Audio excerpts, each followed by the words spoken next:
বরিশালের বাকেরগঞ্জে সোমবার যে বিস্ফোরণ ঘটেছে তা কোনো ককটেল ছিল না। এটি হাতে তৈরি আইইডি ছিল। এতে ইলেকট্রিক সার্কিট ও পেট্রোল ব্যবহার করা হয়েছিল। তবে তদন্তে কোনো স্প্লিন্টার পাওয়া যায়নি।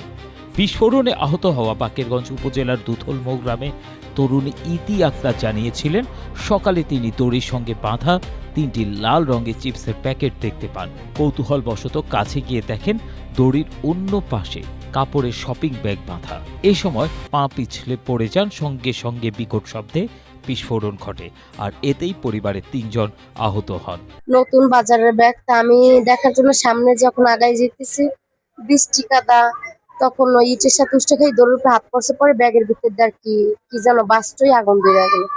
ঘটনাস্থলের আলামত পরীক্ষা করে প্রাথমিকভাবে ধারণা করা হচ্ছে একটি দড়ি ট্রিগার ব্যবস্থার অংশ হিসেবে ব্যবহার করা হয়েছিল।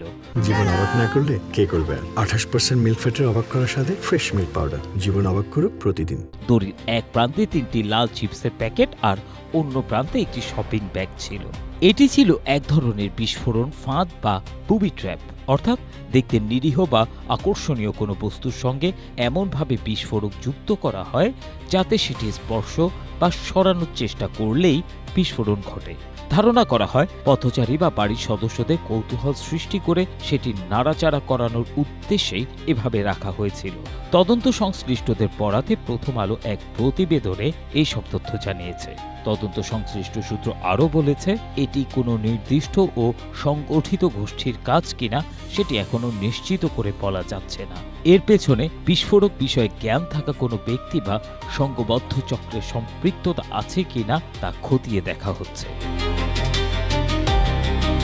ABM Asaduzzaman, Asia post.